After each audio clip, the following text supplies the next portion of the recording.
Bonjour ou bonsoir. 8 milliards de morts sortent de leur tombe. Il y a environ 3 mois, j'ai fait une vidéo dont le titre était Le Collège central et l'espérance terrestre. Une vidéo qui faisait de mémoire un peu plus d'une heure et où je donnais un certain nombre d'explications par rapport au fait que les membres du Collège central n'ont pas été formés pour comprendre toutes les implications liées au fait que des milliards d'êtres humains, en l'occurrence plus précisément 8 milliards d'êtres humains, 8 milliards et peut-être 100 millions ou 200 millions d'êtres humains sont concernés au moment d'Armageddon et que donc il n'est pas possible euh, euh, que les membres du Collège central laissent le renseignement tel qu'il existe, parce que ça signifie qu'environ 8 milliards d'êtres humains seraient censés être exterminés. C'est ce qui correspond à la vidéo que j'ai faite précédemment et dont le titre est Jéhovah et l'extermination de 8 milliards d'êtres humains. En plus des explications que j'ai données dans cette vidéo qui s'appelle, il y a environ 3 mois, Le Collège central et l'espérance terrestre, dans la description, j'ai donné un certain nombre d'explications. Et pour cette vidéo, 8 milliards, 8 milliards de morts sortent de leur tombe. J'ai décidé de lire le texte, de commencer d'abord par lire le texte. Pardon. J'ai sorti par imprimante la description, donc pour moi c'est un texte là tout de suite. Et donc j'ai décidé de lire ce que j'ai mis dans la description de la vidéo Le Collège et l'espérance terrestre. Et peut-être après de donner quelques explications complémentaires. Donc là, je vais lire ce qui pour moi est un texte là tout de suite et qui correspond à ce que j'ai écrit dans la description de la vidéo Le Collège et l'espérance terrestre, faite il y a environ 3 mois. Les membres du Collège central, qui sont tous des membres ouins et ont donc l'espérance céleste, ont-ils été formés pour comprendre l'ensemble des réalités liées à l'espérance terrestre, à la grande tribulation et à Armageddon? Ma conviction personnelle est que non, ce n'est pas le cas. Pourquoi? Parce que les membres du Collège central utilisent exclusivement la Bible qui sera remplacée par de nouveaux rouleaux après Armageddon. De même, leur intérêt pour les réalités terrestres éternelles étant limité, ils ne peuvent pas saisir pleinement tout ce que cela implique. En priorité absolue, la nécessité de sauver tous les êtres humains à Armageddon, car l'amour du prochain protège la vie. C'est la haine qui a toujours une bonne raison pour justifier la vengeance, les tueries, les massacres, les exterminations.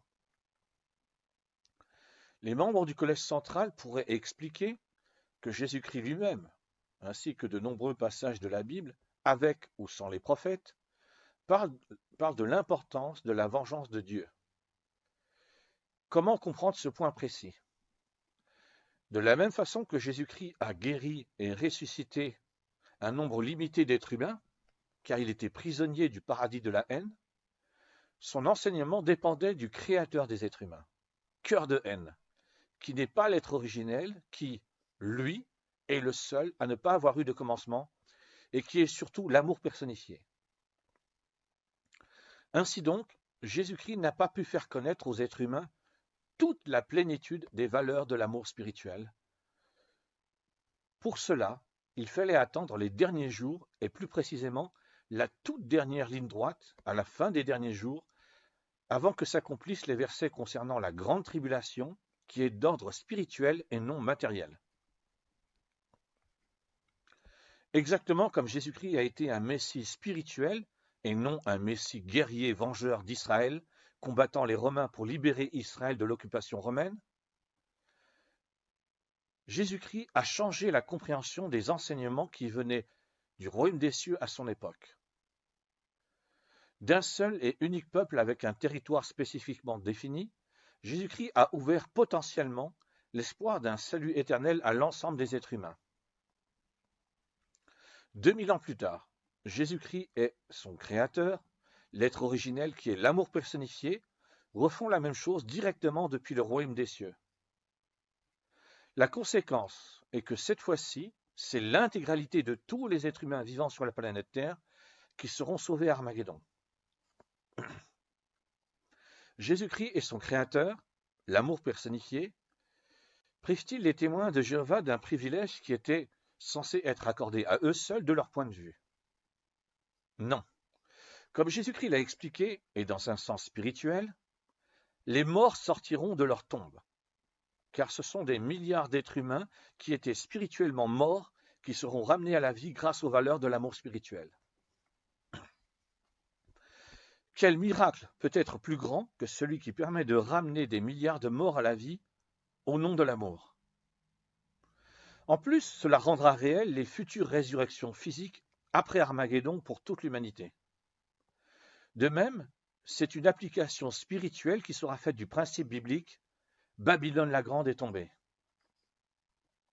Cela implique que le principe des fausses religions qui vient de la haine sera abandonné et par conséquent, tous les croyants de la planète Terre seront sauvés. En effet, Ève et Adam n'avaient aucune religion dans le jardin d'Éden. Sur la planète où vivront éternellement les témoins de Jéhovah, ces derniers disposeront d'un compte en banque éternel dont la somme mensuelle sera tellement élevée qu'elle leur permettra de bénéficier de tous les privilèges qui les rendront éternellement heureux. Et cela en dehors des limites fixées par la Bible, car elle ne sera plus adaptée après Armageddon. Concrètement, cela signifie que quels que soient les privilèges dont disposeront les êtres humains dont le mode de vie n'a rien à voir avec celui des témoins de Jéhovah, ces derniers pourront eux aussi en disposer. Cela signifie aussi que les témoins de Jéhovah recevront, grâce aux milliards d'êtres humains qui seront sauvés à Armageddon, des privilèges dont ils n'auraient jamais pu bénéficier sans ces milliards d'êtres humains qui ont un mode de vie différent. La guerre militaire aura lieu contre les êtres célestes qui ont suivi Cœur de haine dans sa rébellion. Cœur de haine a structuré la Bible de telle manière qu'elle soit une prison spirituelle qui interdit de retrancher ou d'ajouter à ce qui est écrit. Sans les valeurs de l'amour spirituel, il est impossible d'accepter un enseignement qui explique qu'exterminer plusieurs milliards d'êtres humains à Armageddon s'oppose à l'amour spirituel qui protège la vie. De même, le principe du peuple élu vient de Cœur de haine, car il amène à croire que le pire est justifié concernant tous les êtres humains qui ne font pas partie de ce peuple élu. J'ai terminé de lire le texte que j'ai sorti sur imprimante et qui correspond à la description que j'ai faite par rapport à la vidéo qui date d'il y a environ 3 mois, dont le titre est « Le Collège central et l'espérance terrestre ». Ce qui m'a donné le... Désolé, comme là je viens de terminer de lire un texte, il faut que je reprenne le fait de donner des explications directement. Comment est-il possible que les membres du Collège central changent un enseignement spirituel? Alors déjà, Jésus-Christ, lui, en son temps, il y a 2000 ans de ça à peu près, a donné des explications qui s'opposaient aux explications qui étaient connues des femmes et des hommes qui étaient des Israélites, des femmes israélites, des hommes israélites qui faisaient partie d'Israël, de l'Israël de l'époque de Jésus-Christ.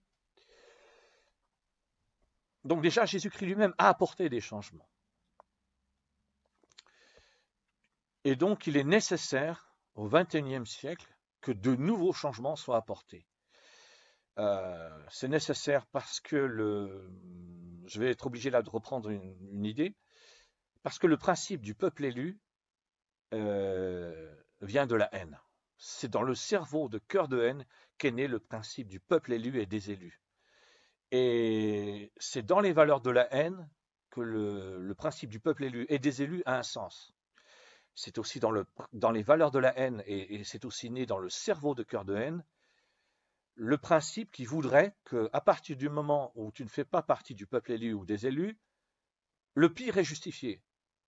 On peut te violer, on peut te torturer, on peut te massacrer, on peut t'exterminer. Ce n'est pas un problème puisque tu ne fais pas partie du peuple élu. Donc ça n'a rien à voir avec les valeurs de l'amour.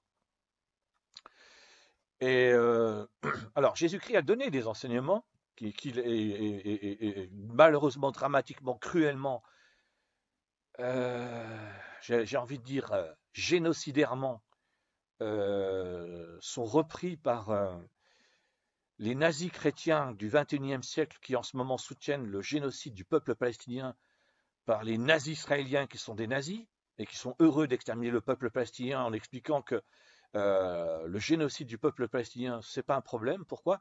Parce que ce sont des dommages collatéraux. Exterminer des êtres humains, c'est pas un problème à partir du moment où on explique que ce sont des dommages collatéraux. Ça, ce sont les valeurs de la haine. Je ne vais pas insister là-dessus, j'en ai beaucoup parlé dans la vidéo précédente. Jéhovah et l'extermination de 8 milliards d'êtres humains. Là où je voulais en venir, c'est que c'est une obligation absolue. Il n'y a pas moyen de faire autrement.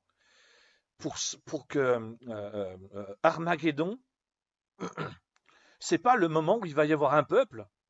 En l'occurrence, puisqu'on parle d'Armageddon, ce sont les références, ce sont les religions monothéistes.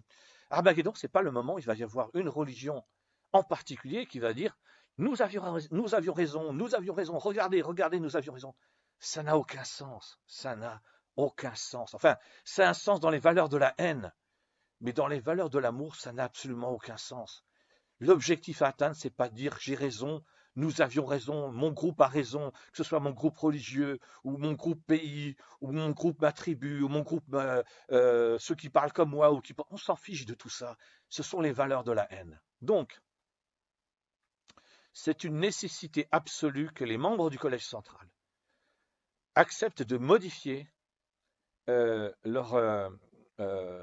enseignements qu'ils donnent pour que ce ne soit plus uniquement soit les témoins de Jéhovah directement ou des personnes qui accepteraient ou qui sont potentiellement pourraient accepter l'enseignement des témoins de Jéhovah qui soient sauvés. C'est tous les êtres humains vivant sur la planète Terre. Alors bien évidemment, tous les êtres humains vivant sur la planète Terre, ça veut dire aussi les nazis qui sont en train d'exterminer le peuple palestinien. Que les choses soient claires. Il ne faut pas que je m'arrête aux nazis israéliens qui sont en train d'exterminer le peuple palestinien, parce que je vais pas y arriver. Maintenant, comment est-ce possible? Comment est-il possible que les membres du Collège central changent l'enseignement qu'ils ont depuis maintenant environ 100 ans ou plus de 100 ans? Ou en tout cas, alors il faut que je prenne une date. Si je me réfère au moment où il est question d'un futur paradis terrestre éternel, c'était quand? Dans les années 30, je crois. Donc dans les années 30, on est quoi? On est en 2024, ça fait environ 90 ans. Allez, pour faire simple, je vais dire depuis environ 90 ans. Comment est-il possible que les membres du Collège central changent leur enseignement? Il y a un passage de la Bible où Jésus-Christ va voir euh, Jean le baptiseur pour être baptisé comme d'autres êtres humains, d'autres femmes et d'autres hommes ont été baptisés par Jean le baptiseur à ce moment-là. Et voyant Jésus-Christ arriver et comprenant que Jésus-Christ est venu pour se faire baptiser, ou peut-être au moment où Jésus-Christ lui explique clairement qu'il va être baptisé, la réaction de Jean le baptiseur est de dire mais non, c'est moi qui ai besoin d'être baptisé par toi. Et Jésus-Christ répond à Jean le baptiseur à peu près cette phrase parce que ça dépend des traductions. Laisse faire cette fois afin que nous accomplissions tout ce qui est juste. Donc, il y a des situations où quelqu'un qui, entre guillemets, enfin entre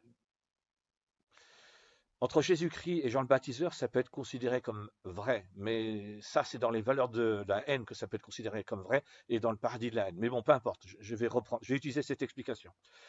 Entre Jésus-Christ et Jean le Baptiseur, c'est le plus grand qui est allé voir le plus petit, pour que le plus petit fasse quelque chose pour le plus grand. J'aime pas du tout ce genre d'explication, mais bon, c'est pas grave. Ça veut donc dire que il doit se passer quelque chose, et je ne sais pas quoi. C'est en toute sincérité, je ne vais pas raconter, je vais pas mentir, être hypocrite et inventer n'importe quoi. Il doit se passer quelque chose qui amènera les membres du Collège central, d'une manière ou d'une autre, à connaître l'enseignement symboliquement parlant, du plus petit Jean le Baptiseur, qui nécessite qu'un changement soit fait dans l'enseignement des membres du Collège central. Et symboliquement, les membres du Collège central seront comme Jésus-Christ et accepteront d'apporter ces changements nécessaires. Alors, je suis obligé de poser la question et pour essayer d'y répondre. Est-ce que d'un point de vue strictement personnel, je me compare à Jean le Baptiseur?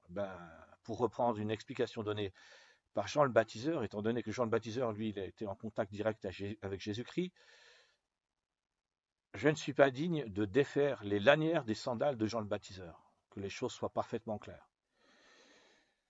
Ceci étant dit, il n'y a pas le choix. Il n'y a pas le choix. Qu'est-ce qui peut se passer s'il n'y a pas une religion sur la planète Terre? Et j'ai donné des explications pourquoi il faut que ce soit les témoins de Jéhovah et pas une autre religion. Les musulmans, ça ne peut pas être eux, parce que les musulmans n'ont pas un enseignement centralisé. Les catholiques, ça ne peut pas être eux, parce qu'eux, ils ont un enseignement centralisé, le pape et le Vatican. Mais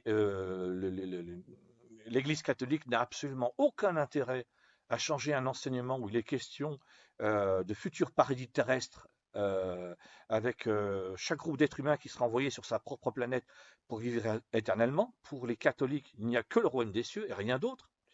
Alors donc j'ai dit les musulmans, les catholiques, les autres groupes chrétiens fonctionnent comme à la fois en partie comme les musulmans et à la fois en partie comme les catholiques.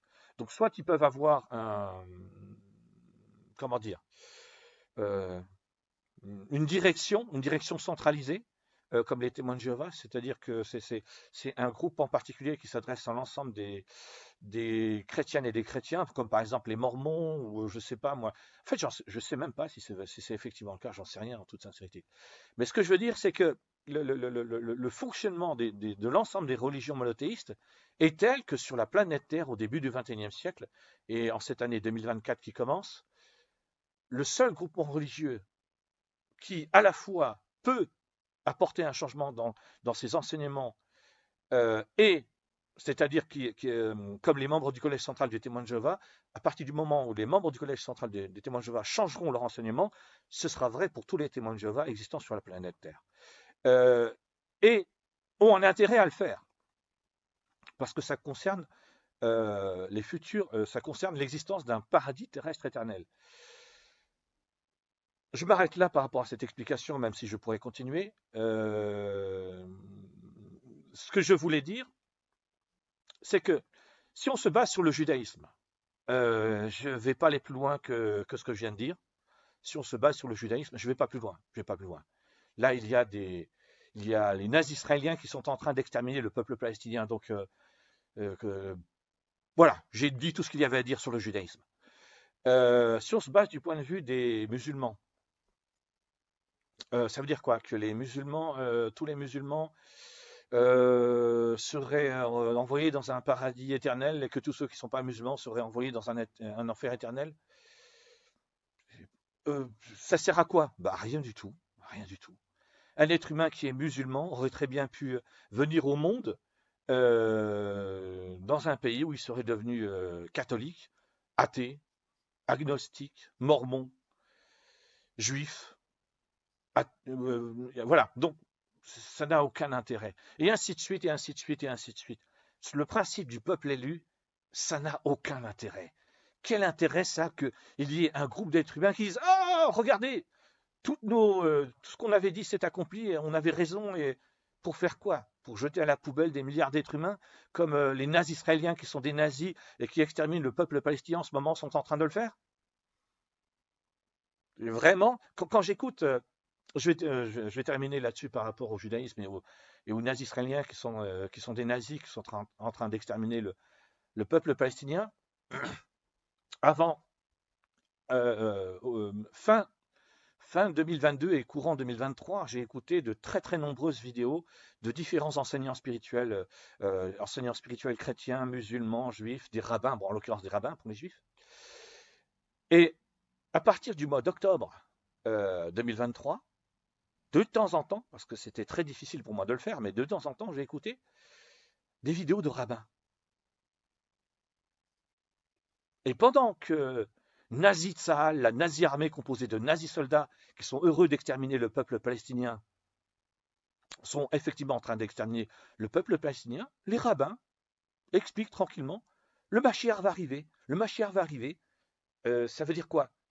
Que le Mashiach, c'est un nazi qui est heureux de voir l'extermination du peuple palestinien? C'est ça l'idée? Donc non, non, non, non, non, non, non, non, non. Il faut donner raison à aucun peuple sur la planète Terre, ni à un peuple par rapport à une religion, ni à un peuple par rapport aux êtres humains. Si je me base sur l'athéisme, il va se passer quoi? Si je me base sur l'athéisme, il se passe quoi? Ben, il se passe rien. Il se passe rien. L'humanité continue avec toutes ses horreurs, toutes ses injustices, toutes ses souffrances. Et le génocide du peuple palestinien, qui est complètement passé sous silence dans les nazis médias, nazis occidentaux, c'est normal. C'est comme ça et c'est pas autrement. Tu fais avec, tu te débrouilles avec. C'est comme ça n'a aucun intérêt. Toutes ces horreurs qui viennent des valeurs de la haine, qui sont liées au paradis de la haine, tout ça n'a aucun intérêt. Ça n'a absolument aucun intérêt. Donc, comment, d'une façon concrète et pratique, comment les membres du Collège central, les témoins de Jéhovah qui sont à New York et qui depuis environ 90 ans donnent le même enseignement, vont-ils être amenés à changer leur enseignement? Je ne le sais pas. Je ne le sais pas. Je n'en sais rien.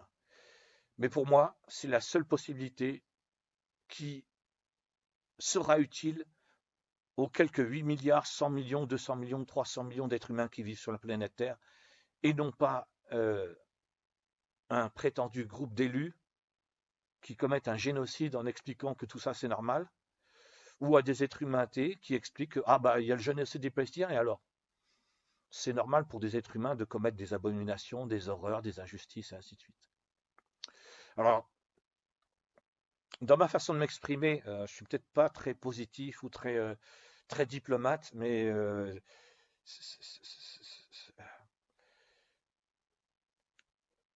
entendre des nazis sur des nazis plateaux de la nazi télévision nazi française expliquer que le génocide du peuple palestinien, c'est pas un problème parce que ce sont simplement des dommages collatéraux. Moi, après l'avoir entendu ça, je deviens fou, je pète les plombs, je pète les plombs. Donc là, quand je fais cette vidéo, je prends sur moi pour essayer d'être le plus diplomate possible, même si par moments je manque de diplomatie dans ma façon de m'exprimer. Mais au bout du compte, qu'est-ce qu'on s'en fout de la diplomatie, quoi? Parce que les diplomates, c'est précisément les êtres humains qui sont des nazis collabos, quoi, qui laissent tranquillement le génocide du peuple palestinien se faire au lieu d'intervenir. Alors, 8 milliards, je vais quand même essayer, malgré toutes les injustices, toutes les souffrances, toutes les horreurs qui se produisent à l'échelle de l'humanité, parce que avant le mois d'octobre 2023, où le génocide littéral du peuple palestinien par les nazis israéliens qui sont des nazis a commencé, et il y avait déjà à l'échelle de la planète toutes sortes d'injustices, de souffrances et d'horreurs, d'autres massacres, d'autres exterminations, d'autres génocides, d'autres nazis, et ainsi de suite, et ainsi de suite. Donc j'essaie de terminer sur un point positif. 8 milliards de morts sortent de leur tombe. Le point positif, sur lequel je vais essayer de terminer, parce que j'ai failli laisser tomber, franchement, j'ai failli laisser tomber tellement c'est waouh, voilà le choc, voilà le choc, voilà le choc. Le point positif,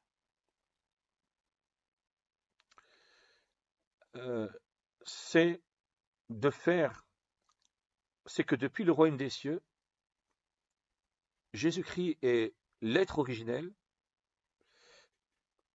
qui a créé un être vivant, intelligent et spirituel dans le royaume des cieux qui a fini par devenir Jésus-Christ tel qu'on le connaît. C'est que donc Jésus-Christ est l'être originel face au début du XXIe siècle, avec pour tous les êtres humains vivants sur la planète Terre, ce qui a été fait potentiellement pour tous les êtres humains vivants sur la planète Terre par Jésus-Christ dans un premier temps et les chrétiens du 1er siècle dans un deuxième temps, ne plus parler d'un peuple élu. Jeter tout ça à la poubelle, définitivement. Quand chaque groupe de chrétiens ou les musulmans, ils seront sur leur propre planète, qui disent nous sommes le peuple élu, aucun problème. Mais là, dans le paradis de la haine, dans le paradis des valeurs de la haine, le peuple élu, c'est parfait pour les pires horreurs, les pires injustices, les pires souffrances. Donc, le point positif, 8 milliards de morts qui sortent de leur tombe. Les membres du Collège central, en acceptant de changer leur enseignement, montreront qu'il est possible, que c'est possible, d'accepter que tous les êtres humains vivant sur la planète Terre soient sauvés à Armageddon. C'est possible d'accepter de laisser tomber cette histoire de peuple élu et que les valeurs de la haine doivent être abandonnées. Je termine sur un dernier point. Je me rends compte que je suis obligé de le préciser parce que pour moi, c'est une évidence. J'ai fait plus de 100 vidéos, donc j'ai donné des tas et des tas d'explications dans ces plus de 100 vidéos. Le fait que quelque chose, environ 8 milliards, 100 millions, 200 millions, 300 millions d'êtres humains seront sauvés à Armageddon, doivent être sauvés à Armageddon, ça veut dire aussi que les êtres humains qui iront vivre sur leur propre planète, ils ne vont pas changer. Ils ne vont pas changer. À l'époque où j'étudiais la Bible avec les témoins de Jéhovah, entre décembre 1989 et fin 2002, dans l'enseignement des témoins de Jéhovah, il y a l'explication suivante, c'est qu'une fois après Armageddon, dans le futur paradis terrestre éternel, donc imaginons que c'est le cas, imaginons que par la pensée, on imagine que c'est maintenant, selon les explications données par les témoins de Jéhovah, les êtres humains sont dans le paradis terrestre éternel. Le principe, c'est que les êtres humains vont changer pour cesser d'être jaloux, envieux. Et rien de tout cela ne va changer. C'est impossible. C'est impossible. Un être vivant, intelligent et spirituel ne change pas, sauf si lui-même décide de changer. Sur chaque planète où il y aura un groupe d'êtres humains, donc il y aura donc des millions et des millions de planètes avec différents groupes d'êtres humains, des millions et des millions de groupes d'êtres humains différents, et un être humain qui aime mentir, il va continuer à mentir. C'est pas parce qu'il ira vivre sur sa propre planète pour y vivre heureux éternellement qu'il va arrêter de mentir. Il n'arrêtera pas de mentir. Ce qui va changer, c'est qu'un être humain qui aime mentir, qui est un escroc et qui aime escroquer les autres, eh ben, il ne pourra plus le faire. Quand il mentira et qu'il fera une escroquerie, il mentira et fera des escroqueries, par exemple, à des robots de forme humanoïde, mais plus à des êtres vivants, intelligents et spirituels. Je précise ce point parce que pour moi, c'est une évidence, parce que là, ça fait je ne sais pas combien d'années que j'en suis venu à comprendre ce point-là, ce point spirituel-là en particulier, mais on ne peut pas changer un être vivant, intelligent et spirituel, à la fois parce qu'il faut qu'il le veuille pour le changer, mais aussi parce que même un être vivant, intelligent et spirituel, il peut n'avoir aucun intérêt à changer. C'est aussi simple que ça. Et donc, quand il y a le principe, soit des êtres humains par rapport à Armageddon, soit ils correspondent à un modèle, soit on les extermine, soit ils correspondent à un modèle, soit on les envoie en enfer éternel. Ça, c'est dans les valeurs de l'amour. Ça, c'est dans les valeurs de l'amour. Pardon. Non. Oui, je voulais parler des valeurs de l'amour, mais c'est dans les valeurs de la haine. C'est dans les valeurs de la haine qu'il y a cette explication. Soit tu corresponds à un modèle, sinon tu es exterminé. Soit tu corresponds à un modèle, sinon tu es envoyé en enfer pendant toute l'éternité pour être torturé éternellement chaque jour de ta vie. Ce sont les valeurs de la haine. Mais dans les valeurs de l'amour, sauver tous les êtres humains à Armageddon, ça veut dire que sur chaque planète où des êtres humains seront envoyés, selon chaque groupe d'êtres humains, parce que les êtres humains ne peuvent pas vivre tous ensemble sur la même planète, ni même quelques planètes ne suffiront pas, il faudra des millions et des millions de planètes. Il n'y aura pas de changement. Il n'y aura pas de changement. Tous les nazis que j'entends expliquer que l'extermination du peuple palestinien, ce n'est pas un problème parce que ce sont des dommages collatéraux, ils vont pas changer. C'est pas parce qu'ils vont aller vivre sur leur propre planète pendant toute l'éternité après Armageddon pour vivre éternellement heureux, ils vont pas changer. Ils vont continuer à être convaincus que l'extermination du peuple palestinien, c'est pas un problème parce que ce sont des dommages collatéraux. Donc je précise ce point parce que pour moi, ça fait des années, je sais pas combien d'années exactement, mais ça fait des années que j'ai compris ce point et c'est une évidence. Mais en fait, pour quelqu'un qui m'écouterait pour la première fois, qui écouterait cette vidéo, une de mes vidéos pour la première fois, il pourrait ne pas comprendre ce point qui est très important. Les êtres humains après Armageddon ne vont pas changer, comme l'expliquent les témoins de Jéhovah. À l'heure actuelle, les témoins de Jéhovah expliquent qu'après le Armageddon, dans le futur paradis terrestre éternel, il va y avoir des changements et les êtres humains vont arrêter de mentir ou de voler ou d'être hypocrites. Non, les êtres humains ne vont pas changer. Enfin, je veux dire, un être humain qui est hypocrite n'arrêtera pas d'être hypocrite. Un être humain qui aime voler n'arrêtera pas de voler. Ce sont les conséquences qui n'auront plus, il n'y aura plus les conséquences, mais les comportements, eux, ne changeront pas. Voilà. Je m'arrête là-dessus, je regarde environ 30 minutes. Ok, 8 milliards de morts sortent de leur tombe. C'est beaucoup moins positif que ce que j'aurais voulu faire comme podcast audio et comme vidéo. Donc une personne qui terminerait ce podcast audio en ayant la même sensation que moi, que c'est pas aussi positif que ça, je lui conseille de réécouter la partie où je lis le texte. À mon avis, la partie où je lis le texte, elle est vraiment, vraiment positive. Voilà, merci, au revoir.